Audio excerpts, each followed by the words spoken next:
connection to China or anyone who traveled there. The governor of Washington now declaring a state of emergency. The president urging Americans not to panic. And the new travel warnings. White House officials moving to expand travel restrictions and advisories, now including parts of Italy and South Korea. Dr. Jen Ashton is here with symptoms to look out for. The other major story we're following tonight, the South Carolina showdown. 54 delegates up for grabs in what could be a must-win moment for Joe Biden. But can Biden or anyone else slow down the frontrunner, Bernie Sanders? Ending the war? The historic deal tonight between the U.S. and the Taliban in Afghanistan. What the Taliban has agreed to that could finally bring U.S. troops home. Will it hold? The major winter storm hits. The snowmaker from the Great Lakes into the Northeast. Some cities buried under several feet. And the new storm set to slam the West.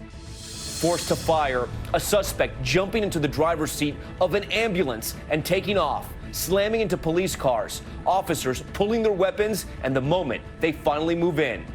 And words to live by. The leap year baby turning 100 today. A World War II veteran and his lessons for us all from the greatest generation. From ABC News, this is ABC World News Tonight. And good evening, and thanks for joining us. I'm Tom Yamas. We begin tonight with the breaking news, the first death from coronavirus here in the United States. A man in his 50s dying from COVID-19, an infection in Washington state. Authorities describe him as an at-risk patient, but say he had no apparent travel to China. It is one of several new cases there. The governor declaring a state of emergency. President Trump and his team confirming the fatality at a news conference this afternoon and warning Americans not to panic, while also announcing new travel restrictions and advisories, including in parts of Italy and South Korea. The president also defending his administration's response, but less than an hour later, before a conservative audience, accusing Democrats of trying to weaponize the virus politically. But the number of coronavirus cases at home and abroad continue to climb. The financial markets rocked, and more aggressive steps to fight the spread are just now beginning. ABC's Adrian Bankert leads our coverage from the hospital where that patient died in Kirkland, Washington. Tonight, the governor of Washington declaring a state of emergency after the first known coronavirus death in the U.S. We are having increasing cases in the United States, and we expect to see increasing cases locally. The CDC says a man in his 50s with underlying health conditions has died, and he had no known travel to China. The state also confirms an outbreak at a long-term care facility, 2 people associated with the facility testing positive, and more than 50 patients and staff now being tested. We're in the process of investigating this situation as an outbreak. One of those cases is a woman in her 70s in serious condition. President Trump gave a late afternoon press conference before the CDC confirmed the death. Unfortunately, one person passed away overnight, medically high-risk patient. The president and his team attempting to calm the nation's fears. There's no reason to panic at all. This is something that is being handled professionally. The country as a whole, because we get asked that all the time, still remains at low risk. But when we say that, we want to underscore that this is an evolving situation. This brings the total number of Americans diagnosed with COVID-19 to at least 69. The CDC investigating at least 8 cases of unknown origin, which means the patients did not travel outside the country, nor did they have contact with symptomatic individuals. At least 3 states, Washington, Oregon, and California, are now seeing cases of community spread. A high school student in Washington among those cases, and possibly the youngest now in quarantine. The student developed symptoms last week but returned to school after feeling better, unknowingly putting dozens, if not hundreds more at risk. We elected to close it in an abundance of caution and care for the children and adults in our schools and community. And in Oregon, an elementary school employee showing symptoms in Clackamas County who may have exposed students and staff. Authorities disinfecting campuses, warning parents to be on alert. All right, Adrian Bankert joins us now from that hospital in Kirkland, Washington. This is in the Seattle area where the first U.S. patient has died of coronavirus. Adrian, your reporting highlights the developing situation in that state. The governor has declared a state of emergency. Has the federal government, are they sending any additional resources? Yes, Tom, they are. The CDC is sending additional staffers here to help those who are local and state leaders deal with this outbreak. But they're also saying to stress that 80% of coronavirus cases are mild and that those with pre-existing health conditions, especially respiratory problems, are at greatest risk. Tom? Adrian Brangard on that breaking news tonight. Adrian, thank you. And as the number of cases increases at home and abroad, so do the travel restrictions and advisories in place, with Americans now being warned to stay out of parts of Italy and South Korea. ABC Stephanie Ramos is at Newark Airport with the mounting travel impacts.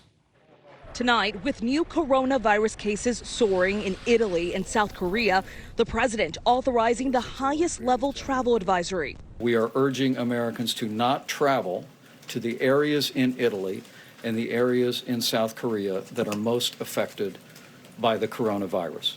The State Department will coordinate screening for all passengers before they depart from either country to America.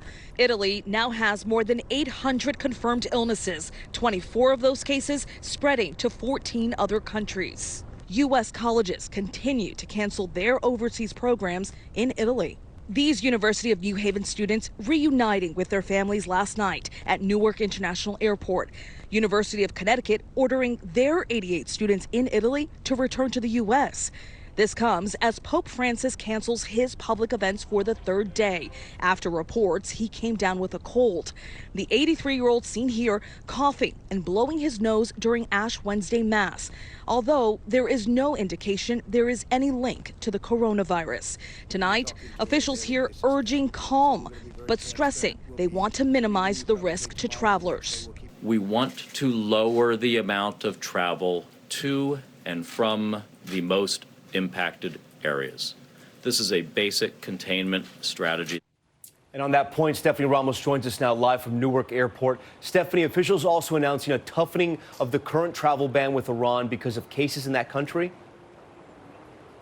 That's exactly right, Tom. The administration says Iranians or anyone who has been in Iran for at least 14 days will not be allowed to enter the U.S. Iran has nearly 600 cases of the coronavirus. Tom. Stephanie Ramos reporting from Newark Airport tonight. Stephanie, thank you. I want to get right to our ABC News chief medical correspondent, Dr. Jen Ashton. And Jen, in today's press conference there at the White House, officials said they will start screening people traveling from parts of Italy and South Korea, but did not mention screening travelers when they arrive in America. Yeah, that's surprising, Tom. We haven't seen that yet. I've been hearing from people on social media, especially in the last 24, 48 hours, about flights coming packed with passengers from Italy, landing in Los Angeles, Texas, Newark Airport in New Jersey. No screening, no education whatsoever. So we'll definitely be following that in the next couple of days and the coming week to see if that changes. And Jen, on that point, what about people who have just traveled from some of those areas you mentioned and are now experiencing some symptoms like a fever? Well, those logistics, Tom, are literally being worked out on the local level as we speak, because the issue is wanting to take the best care of the person who might be sick while at the same time reducing the risk of those around that person. So if a person has just returned from one of the affected countries, they develop shortness of breath, absolutely go to an emergency room. If they develop more mild symptoms, you want to check in with your healthcare provider. If you don't have a healthcare provider, then you want to call either your local hospital emergency room or your local Department of Public Health. They can then instruct you on next steps.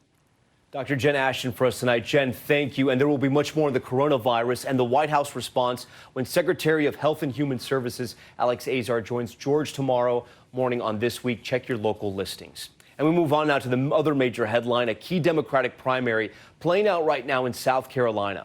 Former Vice President Joe Biden facing a crucial test, saying he believes a win today could propel a path to the nomination. Preliminary exit polling Justin appears to show Biden is popular there with 75% favorability among Democratic voters.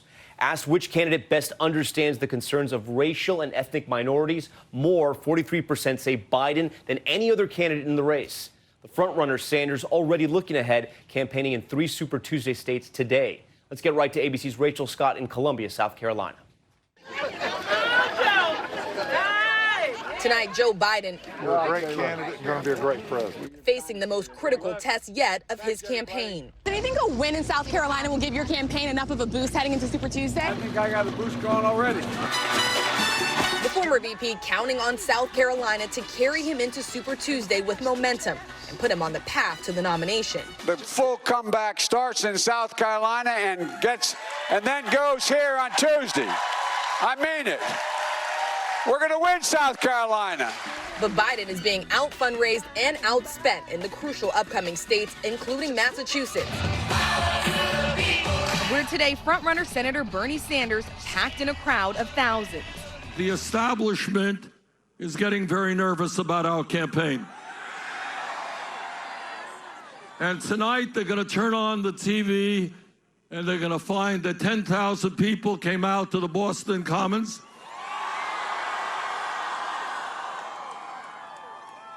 And they're going to become even more nervous.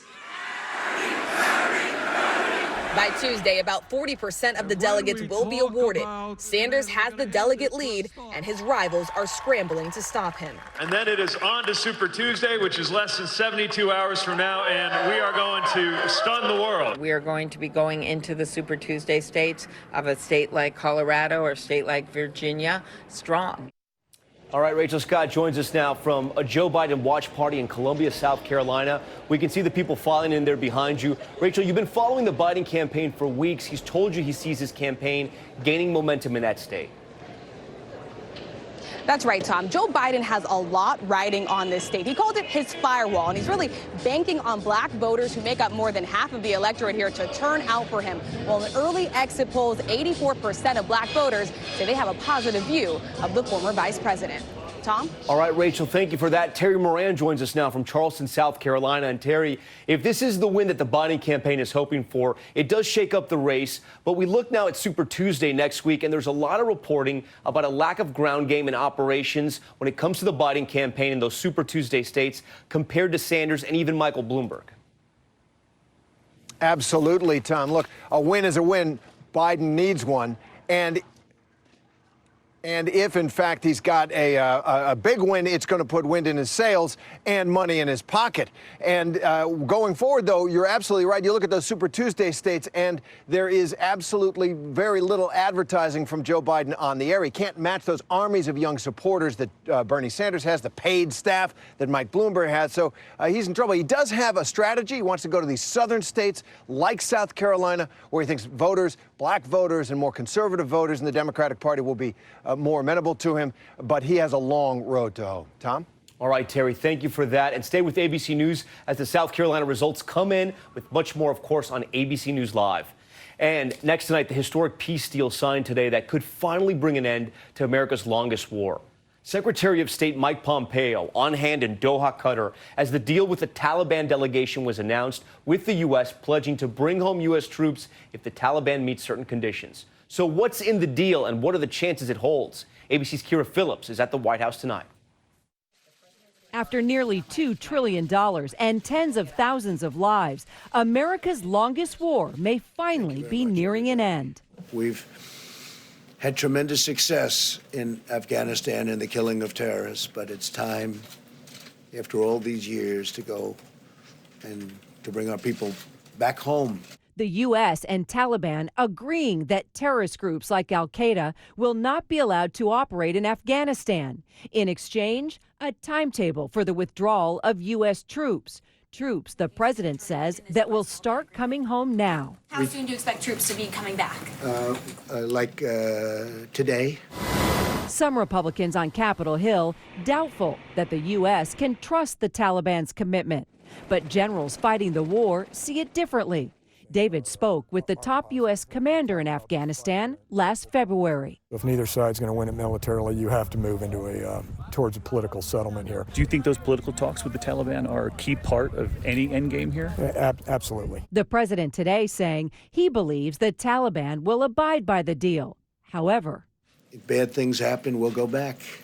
I let the people know we'll go back, and we'll go back so fast, and we'll go back with a force like nobody's ever seen.